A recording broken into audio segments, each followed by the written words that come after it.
Okay, we are live in real time with no lag.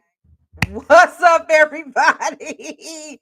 Welcome to the Adjusted Checkup. Okay, let's get started.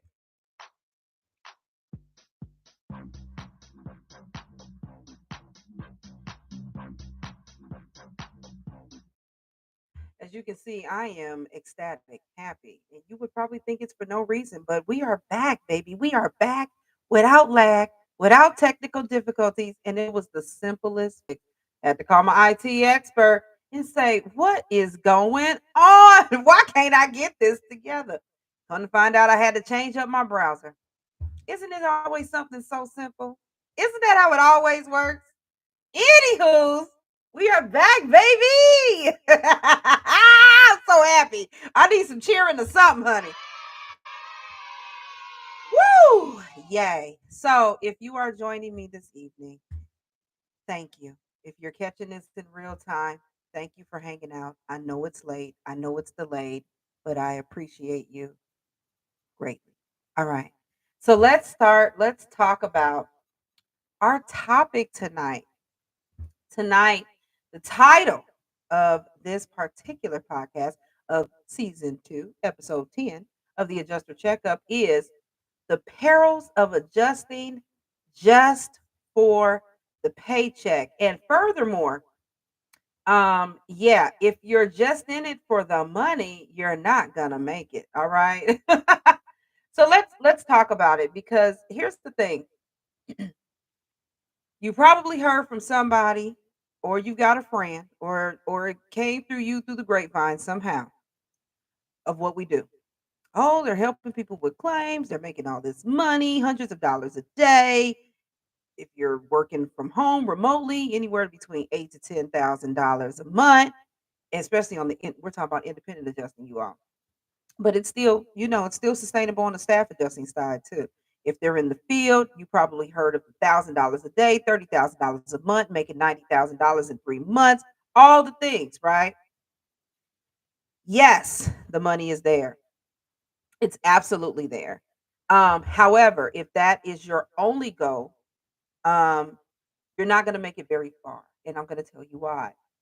So, first, what I would like to say before we dive into it, welcome everyone. Welcome. If this is your first time joining us, my name is Charlene Hoskins. I am the founder, president, and CEO of a company called TPAS LLC. Hence, you being here with me on TPAS TV. And what TPAS is it's a property and casualty education firm that focuses on the education of the claims professional, specifically the claims adjuster. And our mission, ultimately, is to make the claims process seamless for all parties involved. And I believe, that the adjuster is at the crux of the insurance industry. Until that adjuster adjusts a claim, it's just a piece of paper that's premiums are being paid on, all right, or a group of papers that premiums are being paid on, okay? It is the adjuster's knowledge, the adjuster's intellectual property, the adjuster's skill set, the adjuster's ability to investigate, assess, give great customer service along the way, and come to a conclusion for coverage on that claim that determines how good that insurance product really is. All right. Without us, there would be no them. Okay. So that's where my passion lies, and that's why I'm here with you today. And this Adjuster Checkup podcast is all about going over and beyond to talk about topics that you guys may not be thinking about, to go over and beyond the topics that you're hearing out there, out in social media about come into this, do this, make the money. All right. So, since that's what you're hearing, and that's probably what attracted you to this particular job, career, industry to begin with, let's dive a little deeper into that, shall we? All right. So, welcome and thank you for coming.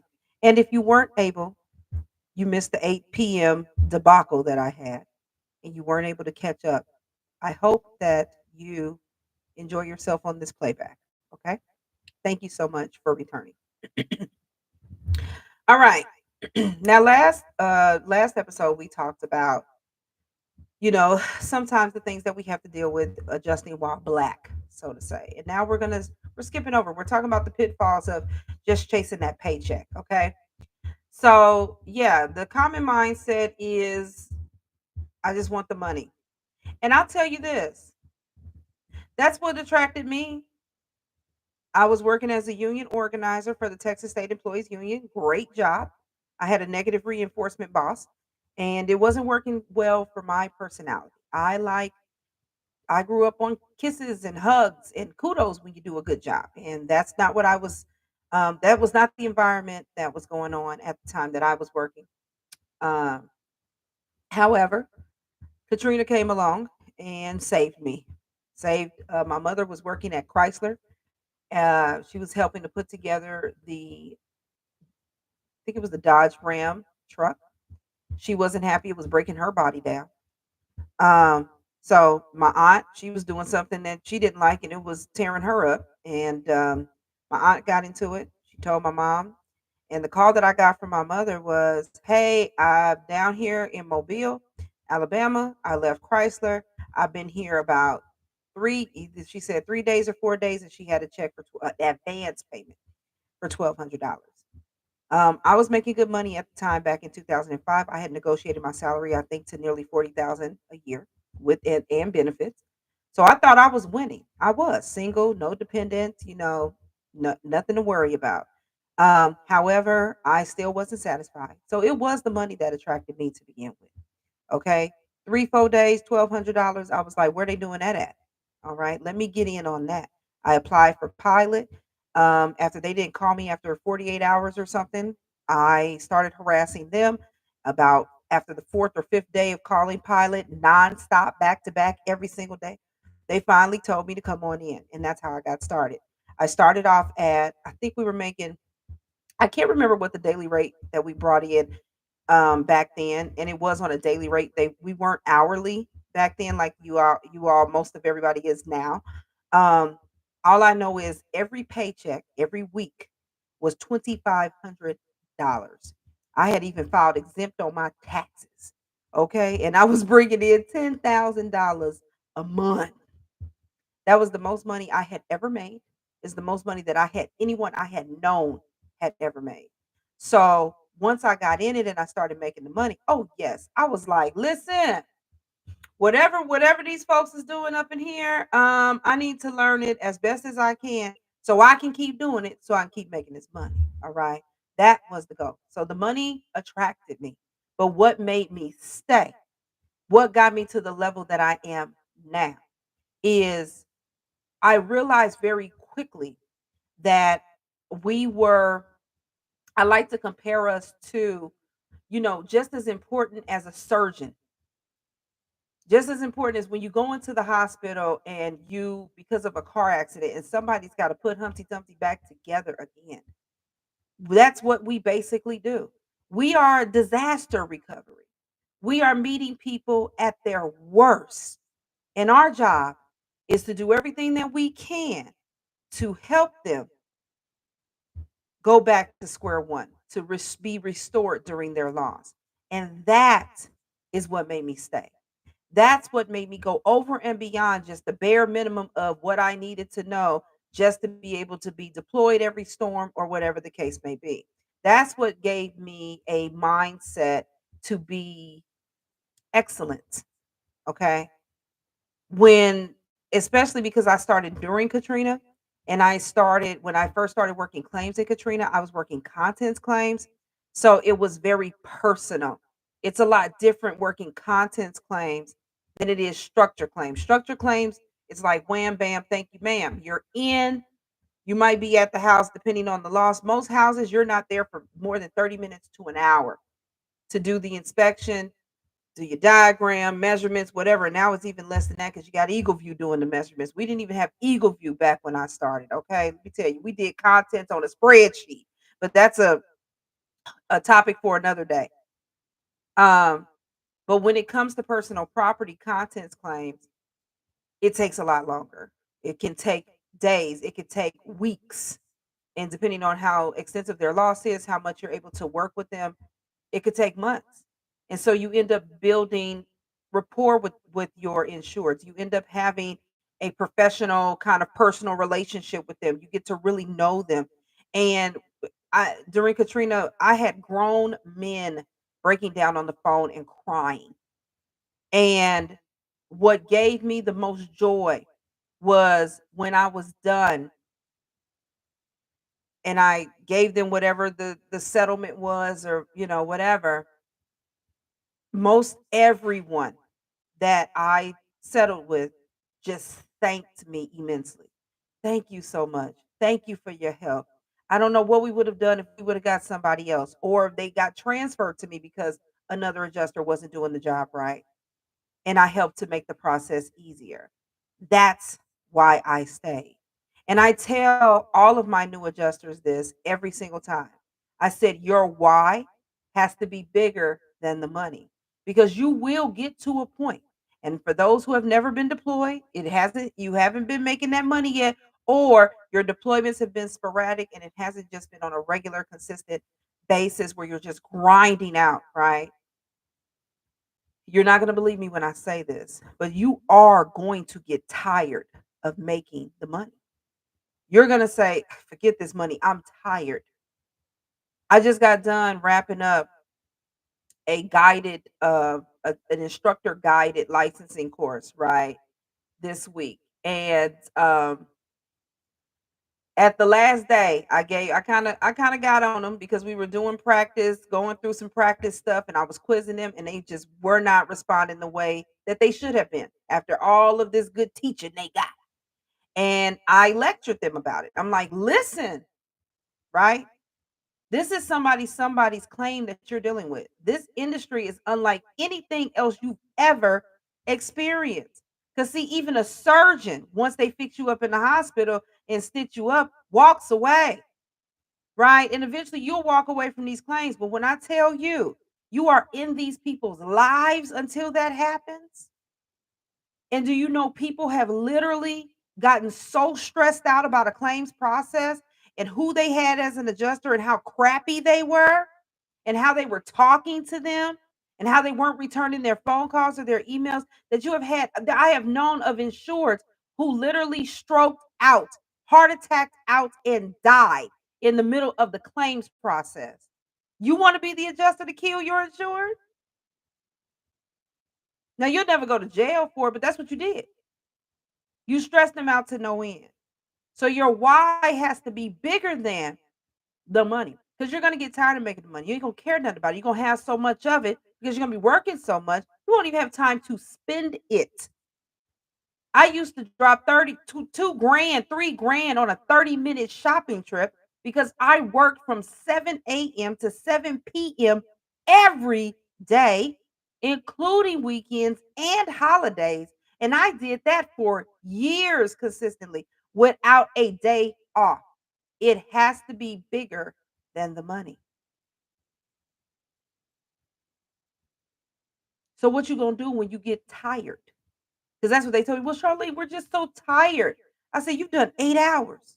What you gonna do when you got to do 12 hours a day? One of the adjusters wants to go to the field. I said, starting off in the field, that first 30 to 60 days, you're gonna be doing 16-hour days just to stay consistent, keep up, get your flow of what you're doing, because it's gonna take you longer to do those first estimates that first 30 days out. It took me 3 hours to inspect my first roof for the first time. It didn't help that it had literally like a little atrium in the middle. The whole house was like it was ridiculous. It took me 3 hours. Thank God they weren't home. And I did it while they were at work. And there was nobody there like watching me like, she don't know what the heck she doing. I don't. I did it. I had to literally look up after about the 2 hour mark, and I saw somebody I knew on another roof and called him over. Hey, this man barely knew me. I just got introduced to him 2 days ago, and I only knew him because somebody else knew him, and they knew me. And they was like, make sure, if you need anything, he like, yeah, I help you out. Just happened to look over. I was like, help me out. He came over. What took me, I'm trying to figure out it was a hip roof with a little garden in the middle. So it was open in the middle, but it was hip it had 4 sides. Listen, I was like, He came over and drew the thing on the He diagrammed and measured the thing. I didn't know what to measure. I didn't know how to draw it. He did it in 10 minutes and popped off. And then even when I got back to the hotel, I still didn't know how to put the daggone thing in sketch. I still couldn't figure it out. I obviously had to hunt him down and say, "Can you sketch it for me?" So it's your success is going to be beyond chasing the check. The money gon' come. You ain't got to chase it. It's there. It's going to come. We're independent adjusters, or even if you're staff, this is what we do. Insurance is big money. But let me tell you where that money come from if nobody ever told you before. These insurance companies do not have any money, honey. You know where all the money comes from? For everybody, for the whole operation to run. It comes from premiums. They collect premiums. These insurance companies have to watch how much money they collect in premiums versus how much money they spend out in claims. That's called a loss ratio. Then they also have to look at how much money they collect in premiums versus how much money they put out in their overhead, in expenses. That's an expense ratio. Those two amounts combined have to be controlled and low in order for the insurance company to remain what we call solvent, viable, successful. If that ratio gets too high, like for instance, for every dollar they collect, 90 cents of it is going out on claims and expenses. They only keeping 10 cents on the dollar. That's not going to make for a very viable insurance company, is it? And guess who is at the crux of that? You, the adjuster, underpaying or overpaying a claim. We don't want to underpay it. So I don't want you to be crappy. It's not always denied, and we should not be rejoicing denials, and we should not be looking for a reason to deny a claim. That's not what the policy says, and that is not what any state Department of Insurance regulation or statute says. So the adjusters that have the mindset of that, get another job. Go to another career because that ain't it. But it's not to overpay everyone either. It hurts to deny claims. It hurts to partially deny and tell people no. But if the policy doesn't allow for it, it just doesn't allow for it, you all. But guess what? Those insurance companies go insolvent. You know what happens when they tell an insurance company, that's it, you have to stop business? They pay out what is left. First, they got to refund unused premiums. First, what they have left, they have to close out whatever claims that they currently have open. Do you know insureds go? Some insureds will end up not being fully paid or paid at all for their claims when their insurance company goes insolvent. And so that's why it has to be bigger than the money. Your job is extremely important. It is important to the sanity of that if that insured, that policy holder who is a homeowner or an auto owner, right? But it's also important to the viability and sustainability of the company that you're getting the claims for. The IA firms, everybody's getting paid from premiums, baby. $40 an hour, $20 an hour, $30 an hour overtime, $300 a day, $400 a day. The field adjuster's making $1,000 a day, $30,000 a month, $90,000 every 3 months. That's premiums. So it's so important for your why to be about being good at this, getting on the expert level of doing this, caring about the people to whose claims you have been assigned, caring about doing your job the right way. And that's what ensures your adjuster longevity, because that's what has ensured mine. I'm not on anybody's side. I'm on the side of the policy. I'm on the side of Department of Insurance statute and regulations. And furthermore, if you are ever in a position at a company where you are being told something that is not in adherence with state regulation or that policy, don't do it. Do not be scared. I know what they say in the meetings. Well, if you don't like it, you can go on the unemployment line. You ain't the only IA firm, baby. You don't have the only job that's out here, boo. I used to believe that, and it scared me.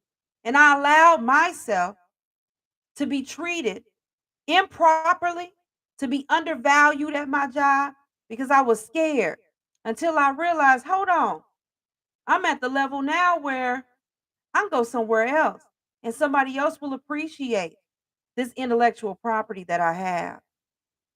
Okay. So it is so important for you to be good at this. This is not a game. This is not a lick. If you are trying to be an insurance adjuster to quote, hit a lick, I need you to hit the bricks. You need to go somewhere else. All right. So, what are some strategies? Now that I'm a lecturer, I'm lecturing y'all now. So, what are some strategies? Some practical strategies on how to focus on more than just a paycheck. One, that's somebody. That's not just a claim number. And it don't take nothing but one incident for you to be a claim number, for me to be a claim number, for us to be on the other side of that process. And you already know you don't want to be on the other side of that process, do you? Even us who know how the process works, who understands the process, don't want to be on the other side of the process. And then when you get there, how would you like to be treated? What kind of adjuster would you like? Set your heart to be that kind of adjuster. If you're not a people person, maybe this isn't the option for you. Be honest with yourself. I have literally heard from people that say, I don't like people, and you're doing claims. If you do not have the ability to talk to people right, to stay calm, to be objective, this may not be the right option for you. I know the money's attractive, I know. And I know you want to do it, but that can't be everything. It cannot be everything. That's somebody, baby. That's somebody's uncle, mama, brother, sister, cousin. It could be yours, right? Shift your mindset. You are in the business of disaster response. They called us. I know they talked a lot during the pandemic about the nurses and the doctors, but guess who else was out there working?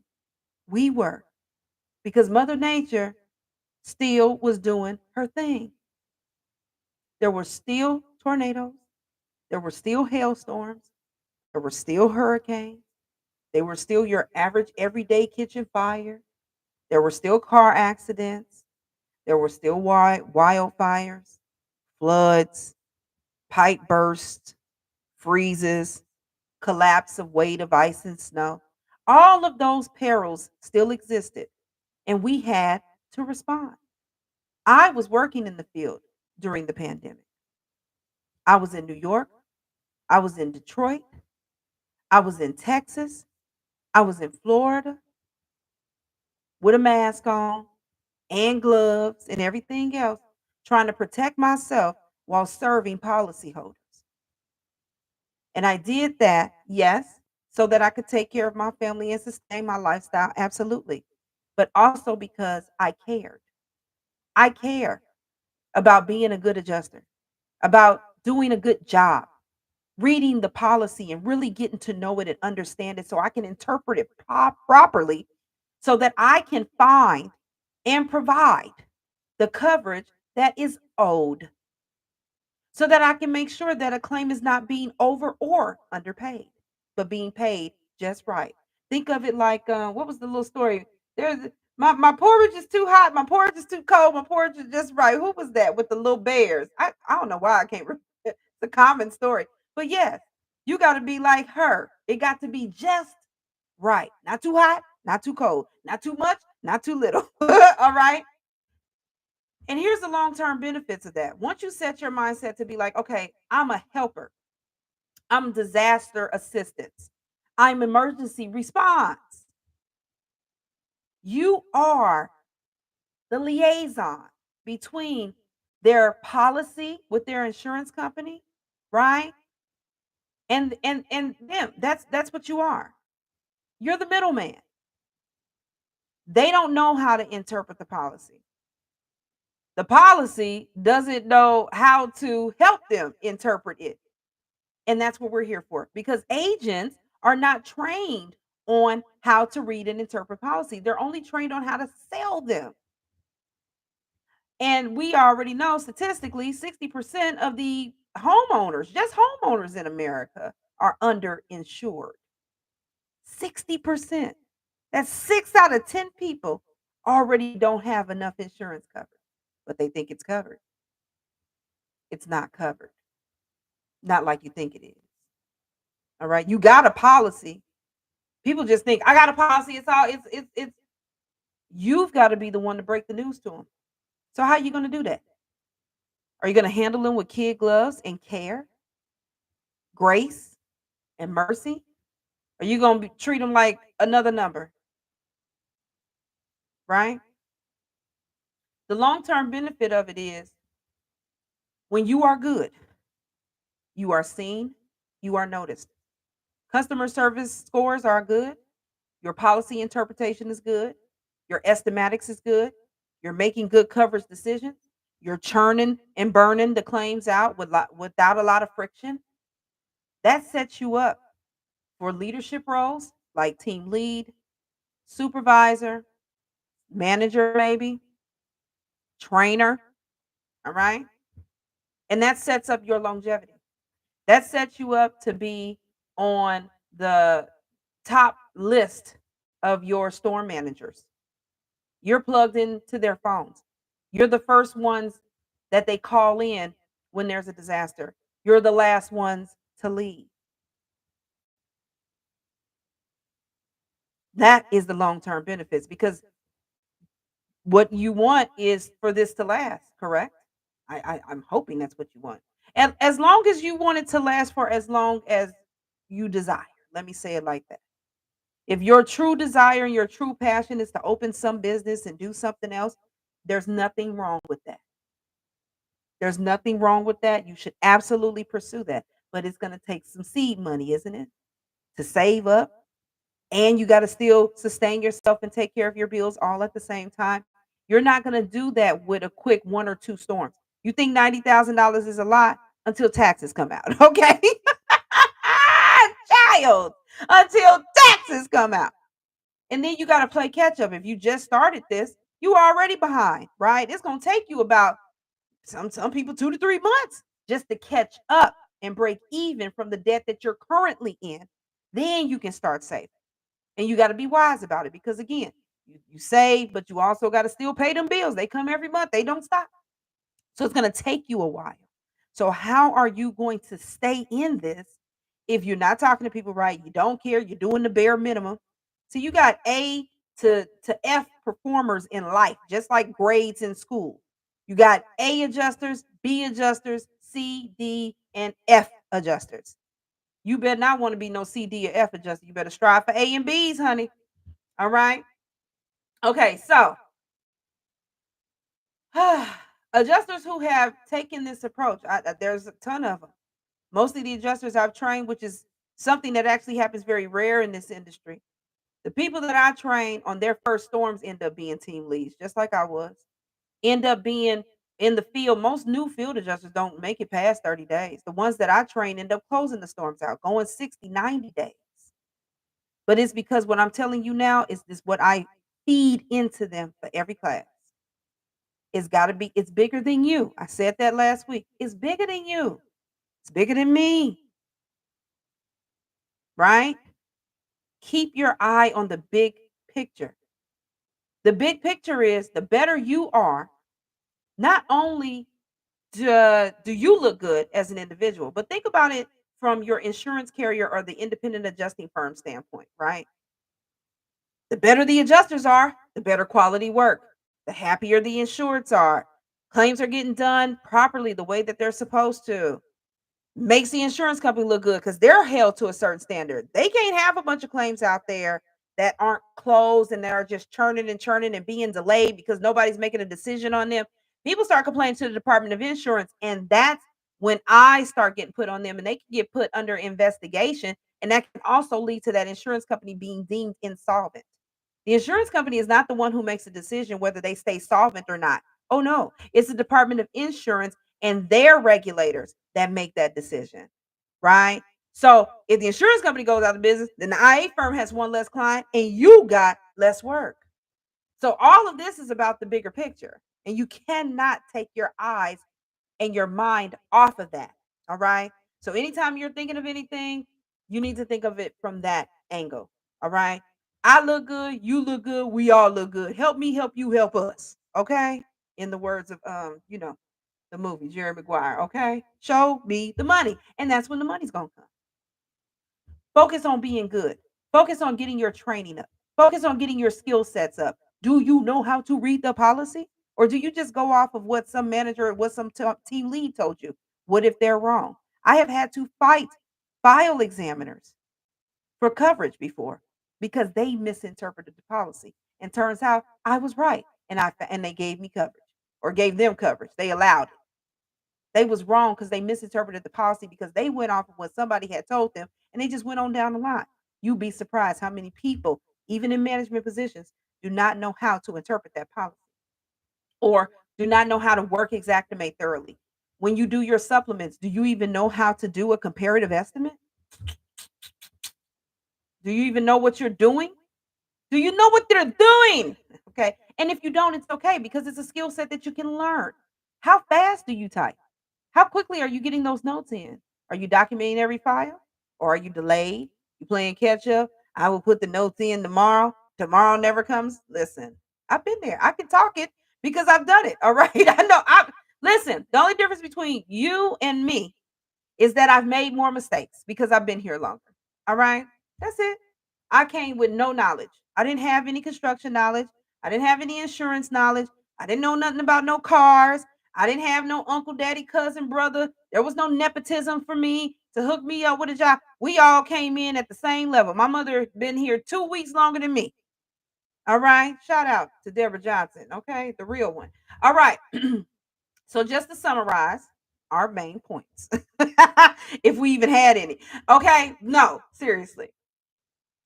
It's got to be bigger than the money, y'all, because you're going to get tired of making the money. Your why has to be bigger than I'm going to make this much money a month. Get your skill sets up. I really, we do these different episodes, but it always comes back to the same thing.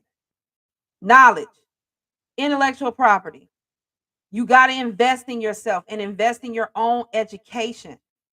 I used to, now listen, it was against the rules, so I'm not encouraging anybody to do that. I ain't the one. I ain't the one. You ain't hear this from me. Okay. However, because they would tell us, don't take any of this paperwork outside of the office. Let me tell you what I did. Don't be mad at me, y'all. If y'all listen. I'm good though. I'm good, but I know why. It's proprietary reasons. They don't want you sharing secrets. No, but I did used to print out the policies because I didn't have any time in that 12-hour time. I'm doing claim after claim after claim. I'm on the phone. I'm off the phone. I'm looking at the emails. I'm trying to keep up with what management is telling me to change or not do. I'm getting my estimates that came back to me that I got to fix. So I printed out the policies, the endorsements, I hole punched them, I put them in a 3-ring note binder, and I would take that note binder home every night and I would read it to go to bed. I would just sit there and read the policy for fun until I understood it. When Exactimate first came out, because see, when I started, there was no Exactimate. We had to do all our claims through MSB Integra Claim, which is what Symbility is now. Symbility MSB Integra Claim evolved into Symbility. Um, when Exactimate came out, and I told you I had that issue, right, where I had to call somebody else to diagram the roof for me, and then I couldn't even do the sketch. So I taught myself from that. I put it in my mind that that was a weakness and that I wanted to strengthen that weakness. I taught myself Exactimate. I played and played and played with Exactimate until I perfected it. Period. I've never gone through an Exactimate certification. They didn't even have that level 1, 2, 3 certification when Exactimate first came out. But they figured they get some more money with it. So now here it is. Okay. When we had to get up on steep roofs back in the day, there was no rope and harness. I climb up valleys and I climb up rakes. I can get on a 12-12 right now, no rope and harness, no fear. I do not encourage you to do that. Use your rope and harness, please. Okay. I need to go to a rope and harness class so I can have it, so I can know it, but I can do it without it. But the point is, you're only as good as your last claim. And that claim is only going to be as good as what your current skill set level is now. Recognize what your weaknesses are, work on making them stronger. You're only as strong or as good as your weakest trait in this industry. If you have an issue with talking to people, go to Toastmasters. Seek out um, programs that help you with talking. There's free typing programs online. There's resources out there for you. Tap into them. And a lot of them are free. All right. You want to know more about a building and how it's made? Go volunteer for Habitat for Humanity. Go hang out in Home Depot and just walk around down up and down the aisles and look at all the different building materials. YouTube University, as they call it, has a plethora of information and videos that you all can tap into. Whatever you got to do, just get good. Get better. It's you against you out here. The better you are, the better your work quality, the better your customer service. The better that is, and all of us, the better we are all together as a group, as a unit. That makes the IA firms look better. That makes the insurance carriers look good. And that makes the insureds happy. Because at the end of the day, that's who this is all for. It's for the policyholder. The person that's paying X amount of thousands of dollars a year for this policy that they hope will catch them in their time of need. All right. So that's all I have for if it's if it's all about the paycheck, honey. The pitfalls of just chasing a check. Okay. Now, speaking of, do you know how to do supplements? We have introduced 2 new classes. Woohoo! So now we have and this is going to be for our supplements division of TPAS, so to say, for our training. Our 2 new classes is going to be mastering roof estimate reconciliations and mastering interior estimate reconciliations. These classes are going to be a little bit different. They are shorter. They are less than a day. It's only a couple of hours. You get 2 CEs that come with it. We're going to hit it hard and fast in the roof reconciliation one.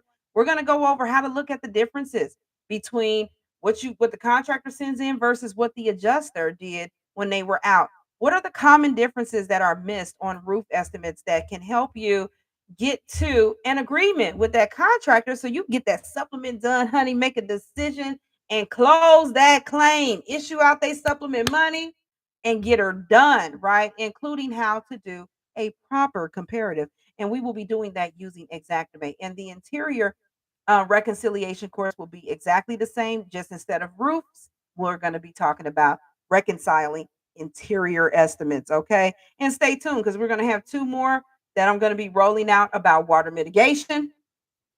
All right. And how to reconcile water mitigation. Okay. So, in celebration of those classes and in celebration of the beginning of June here, I've got a flash sale for you. Oh, yes. So, please share and tell your peoples. All right. Each one teach one. Spread the word down the line. So, for our flash sale, all of our training courses, except for licensing, of course, is going to be, are you ready? I wish I had like a drum. 40% off. 40% off, baby. So get on it because that is only going to be for the month of June. Now, if you are an adjuster and you are looking to have your license renewed, you can get a 10% discount on your CEs that you need. Um, yeah. 10% discount, and that is going to be through our partnership website at WebCE, and that is www.webce.com/TPAS. Okay. So if you go through WebCE and you already have your adjuster's license, all you have to do is set up a free profile. I think it's saying like create a free account. Then you go to courses. If you're looking to renew your license and you need your CEs, click on the one that says like CE courses, then select your state, and then from there you can either select a pre-made package that WebCE has already created, and I think their pre-made packages are only like maybe 60, 70 bucks after tax, something like that. And it will include all your CE requirements for your particular licensing state. Or if you do not yet have your adjuster's license and you would like to get one, set up that free account on that website, www.webce.com/TPAS. And guess what? You can go over to courses to the pre licensing tab. I think it's actually course catalog, the pre licensing tab, select your state, and sign on up and get your 10% discount. Okay, listen. Yay. I'm trying to be here for the people. I am trying to be here for you and give you what you need.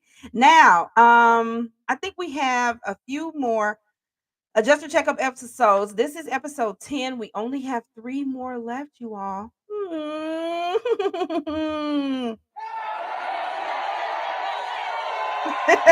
We're almost done with season 2, and then we'll be moving on. And I won't come out with season 3 probably till the end of the year, maybe even 2025. So we'll see. But I won't leave you hanging. We're going to have Adjuster Chronicles. Hello. We're going to have Adjuster Chronicles come out. So we're going to be doing some one-on-one interviews with some of our successfully trained TPAS adjusters and some special guests up in there. Okay. I'll keep you guessing on that. Um, and we're going to move on from there. So we're going to keep it coming here on the YouTube channel, keep you all informed on what's going on in our industry. Hopefully give you the jewels and the nuggets that you need to be successful as an adjuster. And of course, have adjuster longevity. So, with that said, you all, I am about to go. If you have any questions or anything like that, please feel free to put it in the chat. I will review it, I will answer it. And somebody has been asking about the book that we came out with, the book that I was actually not that we came out with, the book that I was talking about. I am still looking for that. Every time I go to mom's house to go dig this book out, I always forget. And I even tell her, don't let me forget to dig the book out. We end up going on doing whatever, playing with my nephew, and I still leave the house and forget this daggone book. So hopefully I can get back over there this weekend and dig for this book and tell you all what it is, so you can have the book that we use to learn about all the different building materials. Okay. I know we are over time. I thank you so much for tuning in. Again, if you have any questions, please put it in the chat. If you did not catch this live, I thank you for catching the replay, and I will see you all next week, same back time, same back channel, right here on the Adjuster Checkup on TPAS TV, Wednesdays, 8 p.m. Central. And with that, I'll talk to you all later. Bye.